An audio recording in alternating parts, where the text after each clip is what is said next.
You have to remove the structural dependence on lands to your east.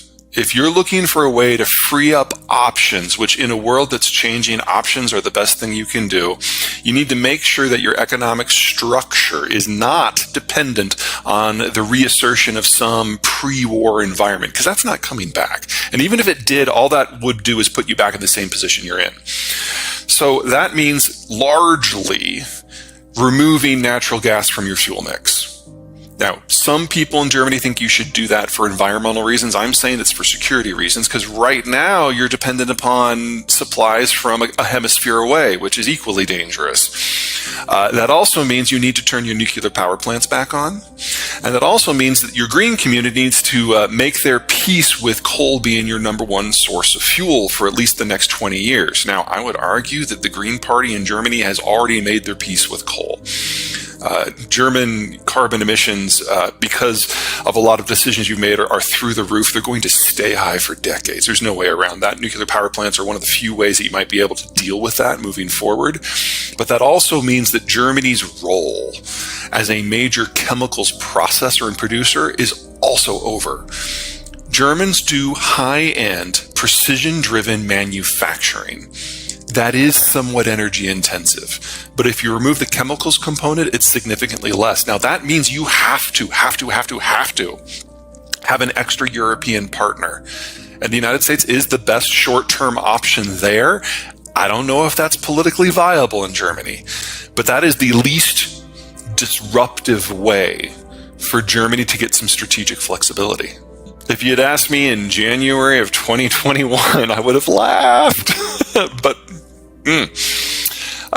you've already gone a long way, and honestly, you probably have the best possible governing coalition for this strategic situation, because the Social Democrats were traditionally the pro-Russia party.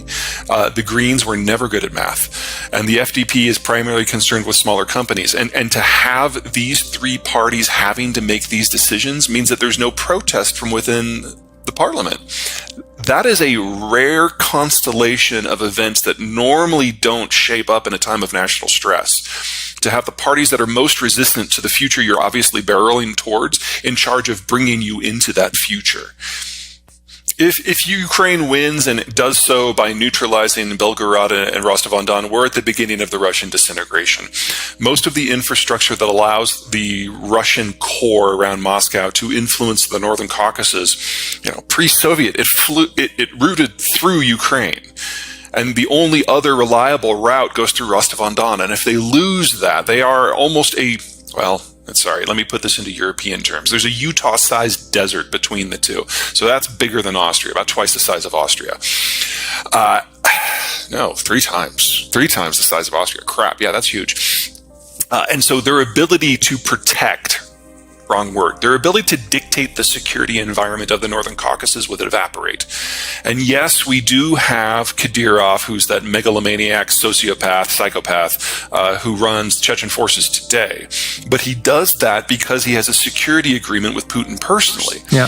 If the Russian forces cannot penetrate into the North Caucasus, that'll evaporate in a day. And now all of a sudden the Russians have lost the entirety of their southern anchor. Once that goes down, every other minority in the Russian Federation is going to look good and hard on their map and good and hard at the Kremlin and figure out how much wiggle room they have. And some of those minorities have a lot more influence and are in positions that are very sensitive to the Russian state. For example, if the Tatars or the Bashkirs broke away, that would be it. Moscow would lose control of the entirety of Siberia, complete with all of the oil. So we really are looking at Russia's twilight years if this war goes the wrong way for them. The war was going to happen anyway. And if all of the states of the former Soviet bloc had remained neutral, that just meant it would have happened sooner. If they lose, the entire Russian government is in danger. The problem here is honestly the same no matter how this goes down. There was a coup in the Soviet Union in 1982 in which the intelligence directorates took over the Communist Party and ran the country until it fell apart. And then that cadre survived into the post-Cold War era, and Putin is the heir to that legacy. Also, in about 1986, the technical educational system in the Soviet Union fell apart and was never reconstituted, and it wasn't reconstituted in post-Soviet Russia either.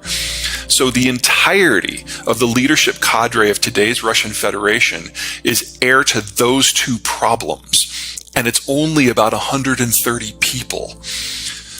And they all see the world the same way.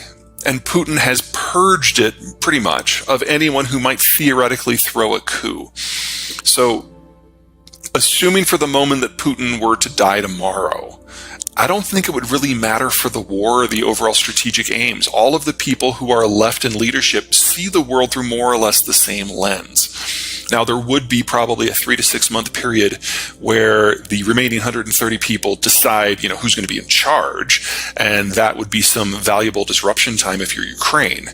But I don't think it fundamentally moves the needle. If Russia wins, well, honestly, that's a question for Berlin. Because what would probably happen is the Russians would get to the border of Warsaw and they would call up Stockholm and Berlin and Paris and London on a conference call and say, look, we know we can't match you on the field of battle. So we've already given the order. The nukes will launch tomorrow at noon. You have until then to forswear all defensive relationships with the Poles. So they are not interested, except for maybe in buying time a little bit. Let me hit that in 3 pieces. First, and most importantly, I have no information that points fingers at anyone. So I personally do not know, and I do not know anyone who knows. And I've even been to Langley in the last few months, and they don't know. Officially anyway. So there's that. Number 2, the 2 dominant theories don't make much sense to me. So the first dominant theory, of course, is that the Russians did it to their own pipeline, but this was Russia's primary method of manipulating Germany, which they've done so effectively for so long, so that doesn't really hold water for me.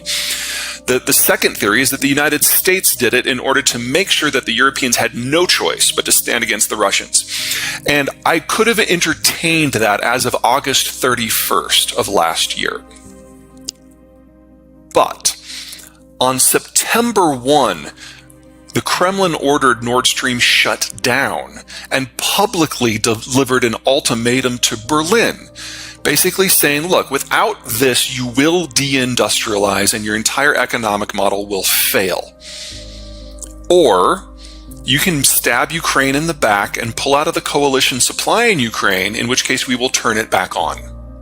You have to choose between being Western or modern. And the Americans were getting the hammer ready because from the last 30 years of German behavior, we thought we knew what the Germans were going to do. We thought they were going to side with the Russians.